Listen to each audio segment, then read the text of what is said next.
Jadi gue habis latihan soal analisis data berkala dan gue akan mencoba menjelaskan ulang tanpa gue lihat catatan, tanpa gue lihat modul. Jadi analisis data berkala itu ada dua metode. Yang pertama itu tangan bebas, yang kedua itu least square atau kuadrat terkecil. Oke, jadi kalau tangan bebas atau freehand itu yang paling gampang. Kenapa? Karena biasanya kita milih tahun dasarnya itu di tahun pertama dari data yang mau kita analisis gitu. Kalau misalnya ada 2001, 2002, 2003, 2004, kalau tangan bebas pasti tahun dasarnya itu di 2001 gitu. Tahun dasarnya berapa, X-nya? Oh ya, jadi gini, setelah kita tahu tahun dasarnya di mana, kan kita udah tahu tahun, lalu Y itu data yang akan kita hitung. Nah, setelah itu kita harus cari apa? Kita harus cari X, Y, dan X kuadrat. Gimana? Pertama, kita cari X-nya. Karena kita tahu tahun dasarnya itu di 2001 misalkan, maka X-nya itu dimulai dari 2001, yaitu apa? 0. Jadi 2001 X-nya 0, 2002 X-nya 1, 2003 X-nya 2, dan seterusnya. Itu kalau misalnya X-nya freehand. Terus, abis itu gimana? Abis itu kita cari XY. XY itu cara nyarinya, ya udah kita kaliin Y dan X. Y itu ya data yang ada di tahun 2021 dan seterusnya gitu. Kaliin satu-satu tuh. Misalnya data 2001 dikali dengan X, data 2002 dikali dengan X-nya 2002, datanya 2003 dikali dengan X-nya 2003, dan seterusnya. Oke? Oke. Nah, terus yang gampangnya ya udah kita cari X kuadrat dulu aja deh, biar cepet. Cari X kuadrat gimana? Ya udah, X-nya dikali dengan jumlahnya sendiri, ya kan, kuadrat. Gitu. Kuadrat, you know kuadrat, oke? You know. Jadi kuadrat, ya udah kita kali. Gue capek ngomong. Oke, jadi kita kali misalnya 0 kali 0, 0. 1 kali 1, 1. Iya kan 1. Iya kok buat goblok. Oke, 4 kali salah. 2 kali 2, 4. Ya udah seterusnya gitu sampai datanya kelar gitu kan. Nah, habis itu kita cari apa? Kita cari XY. XY kayak yang tadi gue bilang. Ya udah, itu masing-masing X dan Y-nya dikaliin aja. Jadi selesai gitu kan. Nah, sekarang abis kita udah ketemu itu, pertama-tama waktu kita mau menghitung A, caranya bagaimana sih? Caranya kita pakai persamaan Y sama dengan A plus BX. Yes, benar. Oke, Y sama dengan A plus BX. Dari mana dapat A-nya? Kita akan ambil dari baris pertama gitu. Misalnya baris pertamanya itu ada datanya data 2001 nih misalnya. Datanya 200. Berarti jadinya ya udah di dalam Y sama dengan A plus BX, A-nya kita tulis 200 gitu. Terus dari situ X-nya berapa jadinya? X-nya 0. Kenapa? Karena tahun pertama. Jadi hasilnya ya udah, hasilnya A itu sama dengan ya data pertama itu. Terus B-nya gimana? Sama, pakai Y sama dengan A plus BX. Pokoknya kayak ngitung persamaan pada umumnya aja. Nah, tapi kalau yang B, kita carinya di data paling terakhir. Iya, kita cari data paling terakhir. Misalnya datanya ada 4. Berarti angka terakhirnya berapa? Misalnya kan dari 0, 1, 2, 3. Berarti ya udah kita cari yang X-nya 3 gitu kan. Taruh tuh BX, kan ada BX tuh. Ya udah taruh tuh si X di situ ya kan. X-nya berapa tadi? X-nya 3. Terus tadi kita udah ketemu B-nya berapa? 200. Ya udah. Nah, sekarang tinggal diapain? Kita tinggal cari A-nya gitu kan. Iya kan? Sabar.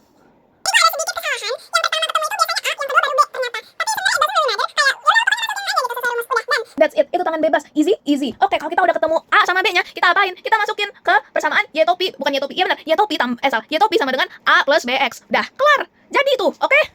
Lanjut, least square. Least square itu, it's not that easy, karena lo harus teliti, but it's actually so easy to understand, karena gini, kalau misalnya datanya ganjil, kita akan mengambil nolnya X itu di tengah. Oke, di tengah. Nah, pas di tengah, ya udah ke bawahnya jadi -1, -2, -3, ke atasnya, salah, ke tahun bawahnya kan di atas ya gitu kalau di data. Nah, ke bawah atau tahun atasnya berarti dia 1 2 3. Jadi -3, -2, -1, 0, 1 2 3 gitu. Itu kalau datanya ganjil. Nah, kalau datanya genap gimana? Misalnya ada 4 ini, kayak tadi aja lah contohnya 4 aja ya. 4 data gitu. Gimana ngitungnya? Caranya gampang. Kita tinggal nggak usah pakai 0, langsung dari 1. Maksudnya gimana? Ya udah, data pertama -3, data kedua -1, data ketiga 1, data keempat 3. Wait, tunggu, hold on. Kenapa langsung -3 sama 3? Kenapa nggak 2? Karena kalau data genap, gap antara baris itu 2 angka gitu. Simply gitu aja. Easy bro, easy, tenang. Jadi ya udah, gapnya jadi 2 angka gitu, tiap X gitu, tiap baris. Kalau yang ganjil 1 1 1 gitu ya, 1 2 3 ya. Kalau genap ya udah 1 3 5 dan seterusnya. Ya gua ngitungnya agak lama ya. Ya udah gitu. Nah, terus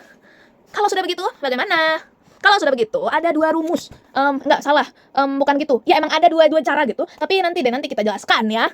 Sabar. Ya udah gitu. Ini gitu. Nah, pertama, ada rumus yang akan kita gunakan kalau tahun dasarnya nggak diketahui. Tahun dasar nggak diketahui maksudnya gimana? Yaitu X-nya dihitung dari tengah gitu. Jadi kayak 0, 1, 2, gitu lah, paham maksudnya. Ya udah, itu kalau tahun dasar tidak diketahui. Rumusnya bagaimana? Rumusnya pertama kita cari B. Kita cari B. Bagaimana cara cari B? Caranya adalah B sama dengan sigma X Y per sigma X kuadrat. Simply like that. Oke? Jadi ya sama aja kayak tadi gitu. Kita cari X kuadrat, kita cari X Y gitu kan. Terus dijumlahkan. Setelah itu kita akan ketemu A-nya. Simple. Abis itu gimana lagi? Kita cari B-nya. Oke? Kita cari B-nya.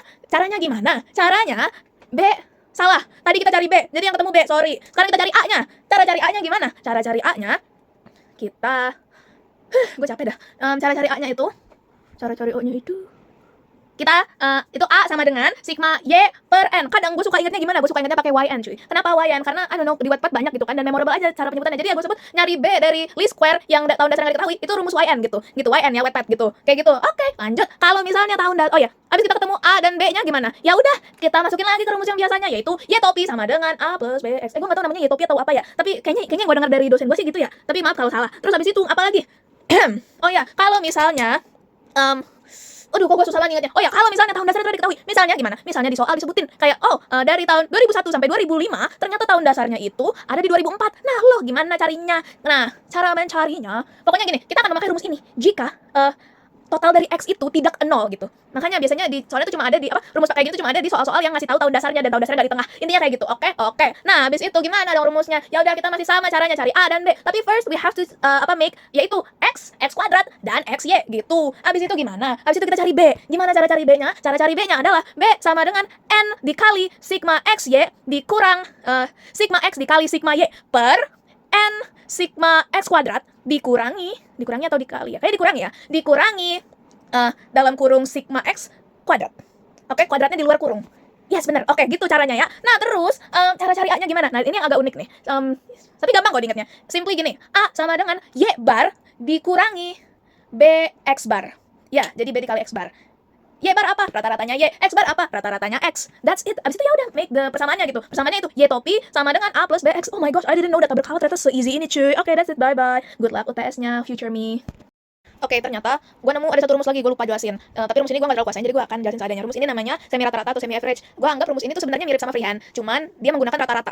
Gimana? Oke, jadi ini juga unik caranya, karena dia kayak membagi data menjadi dua. It doesn't matter mau itu data ganjil, data genap. Kalau misalnya data genap, ya udah kan lagi dua biasa. Nah, kalau misalnya data ganjil, ini unik. Kalau data ganjil, data yang di tengah akan dihilangkan, gitu.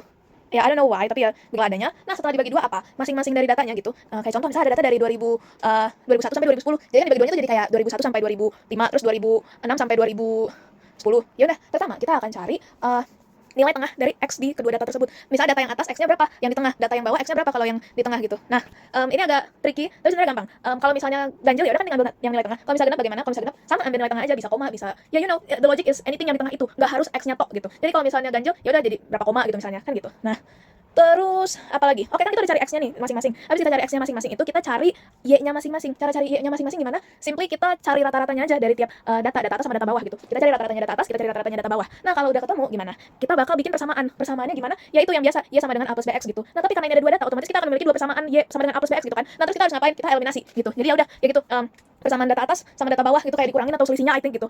Ya, itu jadi di situ kita bakal nemuin B. Ya, di situ kita bakal nemuin B. Nah, kalau misalnya B udah ketemu gimana? Ya udah kita lakuin kayak biasa lagi gitu. Ya sama dengan A plus BX. Kita masukin aja B-nya, kita masukin aja X yang di data bawah. Gitu sih sebenarnya. Yep, it's not that hard.